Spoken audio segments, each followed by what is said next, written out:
भारत की गर्जना से ठंडे पड़े दिग्गज देश सबसे बड़ा तूफान लाने को तैयार। आने वाली है एमका की आंधी, सातवें आसमान पर पहुंच जाएगी भारत की ताकत। एक साथ 470 फाइटर जेट्स की बरसात करेगा भारत। डिफेंस सेक्टर का काया पलट करने को तैयार है भारत। एक फैसले से बदल जाएगा भारत का चेहरा, तो इसलिए लड़ाई लड़ने अमेरिका पहुंच गए अजीत डोभाल। दोस्तों, कहावत है, ऊपर वाला जब भी देता है छप्पर फाड़ देता है। ये भारत के लिए सही हो गई है। इस बार भारत को इतना मिला है कि तूफान ही आ चुका है। भारत की सबसे बड़ी एरोस्पेस और रक्षा प्रदर्शनी एरो इंडिया शो 2023 का 14वां संस्करण सोमवार से कर्नाटक के बेंगलुरु में चल रहा है। इसमें 80 से अधिक देश और 800 से अधिक रक्षा कंपनियां शामिल हुई। इस शो का उद्देश्य मेक इन इंडिया को आगे बढ़ाते हुए घरेलू हवाई उद्योग को बढ़ाना है। ये एयर शो हवाई क्षेत्र में भारत की बढ़ती ताकत का प्रदर्शन करेगा। लेकिन एरो इंडिया शो 2023 में एक मिनी वॉर भी छिड़ा हुआ है। अब आप ये सोच रहे होंगे कि ये कैसा युद्ध है। चलिए दोस्तों, समझाते हैं कि ये युद्ध कैसा है। लेकिन उसके पहले आइए खुशखबरी के बारे में जान लेते हैं कि कैसे भारत ने 470 फाइटर जेट पर अपनी कमर कस ली है। जी हाँ दोस्तों, इन 470 फाइटर जेट ने तहलका ही मचा दिया है। देखिए, जैसे कि आपको पता है कि भारत आत्मनिर्भर बनने की राह पर है। केंद्र सरकार की कोशिश है कि देश को रक्षा क्षेत्र में भी आत्मनिर्भर किया जाए, ताकि आने वाले समय में हमें किसी दूसरे पर निर्भर ना रहना पड़े।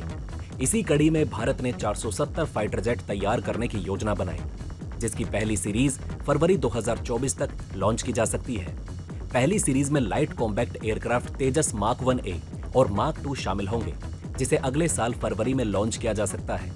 ऐसे तो रक्षा क्षेत्र में भारत को आत्मनिर्भर बनाने के लिए कई परियोजनाएं पहले से ही चल रही हैं, लेकिन हालिया योजना के मुताबिक 470 जेट में से 370 भारतीय वायुसेना के लिए तैयार किए जाने हैं।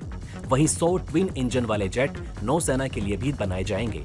ये 470 जेट उन 114 जेट से अलग होंगे, जिन्हें भारतीय वायुसेना भारत में एक विदेशी भागीदार के साथ मिलकर बनाना चाहती है। वहीं हिंदुस्तान एरोनॉटिक्स लिमिटेड यानी कि HAL 83 तेजस मार्क 1A जेट का भी उत्पादन कर रहा है। इस परियोजना में 108 तेजस मार्क 2 जेट शामिल हैं। परियोजना में उन्नत मध्यम लड़ाकू विमान एमका के 126 जेट और नौसेना के लिए 100 ट्विन इंजन डेक आधारित लड़ाकू विमान शामिल हैं। इसके अलावा तेजस मार्क 1A विमानों की संख्या करीब 50 हो सकती है। गौरतलब है कि तेजस मार्क 1A के बाद के सभी जेट जनरल इलेक्ट्रिक के 414 इंजन का इस्तेमाल करेंगे, जो 98 किलो न्यूटन का थ्रस्ट पैदा करेंगे। LCA तेजस MK2 जो कि 17.5 टन वजनी होगा, और इस लड़ाकू विमान को उच्च थ्रस्ट वाले JE F414 INS-6 इंजन के साथ संचालित किया जाएगा। तेजस मार्क 2 की गति मैक 2 यानी कि 3457 किलोमीटर प्रति घंटा होगी। LCA मार्क 2 जिसमें अधिक शक्तिशाली इंजन होंगे और मौजूदा तेजस पर कई गुना अपग्रेड होंगे। माना जा रहा है कि ये साल 2025 के लिए अपनी पहली उड़ान भरेगा।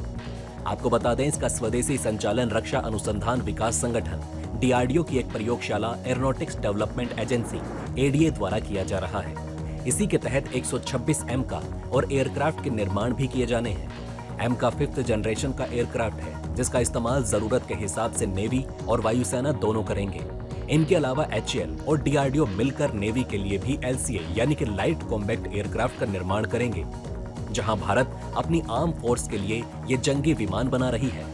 वहीं भारत में बने ये स्वदेशी तेजस अपना पंख अब विदेश में भी फैला रहे हैं। तेजस को खरीदने के लिए मिस्र और अर्जेंटीना जैसे देश अपना इंटरेस्ट शो कर चुके हैं। हिंदुस्तान एरोनॉटिक्स लिमिटेड HAL में बनने वाला हल्का लड़ाकू विमान तेजस दुनिया में कई देशों को अपनी ओर आकर्षित कर रहा है, और वो इसे अपनी वायुसेना के बेड़े में शामिल करने की रुचि दिखा रहे हैं। कुछ देशों से बात चल रही है तेजस की बिक्री के लिए कितने देशों को इसे निर्यात किया जाएगा।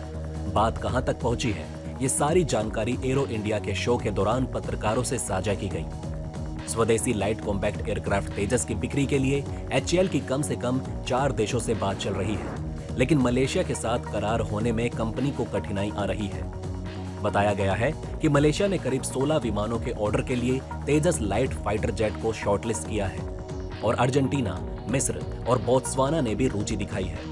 इसी के साथ उन्होंने कहा कि अभी मलेशिया के साथ लिखित में कोई समझौता नहीं हुआ। सुन रहे हैं कि कोरिया को ऑर्डर मिलेगा। ऐसे में ये खबर भारत के लिए बहुत बड़ी है। बताया गया है कि HAL अपने हल्के लड़ाकू हेलीकॉप्टरों को बेचने के लिए फिलीपींस के साथ भी बातचीत कर रहा है। फिलीपींस जैसे देश का इस तरह से भारत के पास आना बहुत मायने रखता है।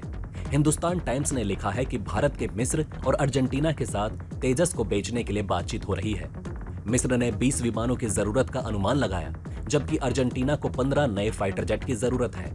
राइटर्स के मुताबिक HAL के डायरेक्टर जयदेव ईपी ने बताया कि कंपनी ने अगले कुछ वर्षों में 25 खरब रुपए यानी कि $302.15 मिलियन की एक्सपोर्ट बिक्री का लक्ष्य रखा है। दरअसल अमेरिका और रूस के बीच भारत के करीब आने की होड़ लगी हुई है। अमेरिका ने एयर इंडिया शो का अवसर देखकर अपना अब तक का सबसे बड़ा प्रतिनिधि मंडल भारत भेजा है। एरो इंडिया शो 2023 में पहली बार यूनाइटेड स्टेट एयरफोर्स के नवीनतम 5वीं पीढ़ी के लड़ाकू विमान F-35A लाइटनिंग II और F-35A ज्वाइंट स्ट्राइक फाइटर ने एशिया के सबसे बड़े एयर शो एरो इंडिया में अपनी क्षमताओं का प्रदर्शन किया। हवाई युद्ध अभ्यास के इस सार्वजनिक प्रदर्शन का उद्देश्य भारत को इस महंगे अत्याधुनिक विमान को खरीदने के लिए तैयार करना और भारत को रूस से दूर करना नजर आता है। वहीं इस दौरान भारत में पहली बार रूस के Su-75 चेकमेट लड़ाकू विमान का भी प्रदर्शन किया जा रहा है। आपको बता दें कि रूस इससे पहले भारत के साथ चेकमेट पर सौदा करने का प्रस्ताव दे चुका है। रूस चाहता है कि किसी भी तरह भारत के साथ चेकमेट के सौदे पर मुहर लग जाए। इस एयर शो में रूस और अमेरिका के बीच भारत के साझेदार बनाने को लेकर रस्साकसी चल रही है। आपको याद दिला दें कि हाल ही में भारत के NSA अजीत डोवाल मॉस्को दौरे पर गए थे। इस दौरान उन्होंने वहां रूसी राष्ट्रपति व्लादिमीर पुतिन के साथ बैठक की थी। साथ ही उन्होंने रूसी सुरक्षा परिषद के सचिव निकोलोई पुत्रशेव के साथ भी मुलाकात की, जिसमें दोनों पक्षों ने भारत रूस विशेष और विशेषाधिकार प्राप्त रणनीतिक साझेदारी को आगे बढ़ाने का संकल्प लिया। रूस दौरे से पहले NSA अजीत डोवाल अमेरिका का दौरा भी कर चुके थे। तब भारत और अमेरिका की सेनाओं के बीच आपसी समन्वय और रक्षा सहयोग बढ़ाने पर भी बातचीत की गई। इस दौरान भारत और अमेरिका के बीच ICET डील हुई थी। इसके लिए राष्ट्रीय सुरक्षा सलाहकार अजीत डोवाल और अमेरिकी राष्ट्रीय सुरक्षा सलाहकार जैक सुल्लिवान की भेंट हुई। डोवाल इस डील के लिए ही 30 जनवरी को वाशिंगटन पहुंचे थे। डील को लेकर अमेरिकी राष्ट्रपति जो बाइडेन का भी कहना था कि इसके माध्यम से दोनों देश चीन के सेमीकंडक्टर्स, मिलिट्री इक्विपमेंट्स और आर्टिफिशियल इंटेलिजेंस का सामना कर सकेंगे। लेकिन अब आप बताइएगा कि किस तरह से भारत आगे बढ़ रहा है। ऐसे में भारत के विरोधी भारत का सामना कैसे करेंगे और ये 470 फाइटर जेट भारत के लिए कितना बड़ा बदलाव लाएंगे। आपको क्या लगता है, जिस तरह से भारत आत्मनिर्भर बनने के लिए इतने बड़े फैसले कर रहा है, ये फैसले भारत की ताकत में कितना इजाफा लाएंगे? दोस्तों, अब आप हमें कमेंट सेक्शन में बताइए कि क्या आपको ये बातें पहले से पता थी। अगर नहीं तो इनमें से कौन सी बात आपको सबसे ज्यादा इंटरेस्टिंग लगी, और कमेंट बॉक्स में जय हिंद लिखना ना भूलिएगा। तो दोस्तों, हमारे इस वीडियो में हमने आपको बहुत सी बातें बताने की कोशिश की। अगर आपको हमारी कोशिश अच्छी लगी हो तो प्लीज लाइक करें इस वीडियो को, और इसी तरह की और जानकारी पाने के लिए सब्सक्राइब करें हमारे चैनल को। जितना हो सके इस वीडियो को शेयर करना ना भूलें। धन्यवाद।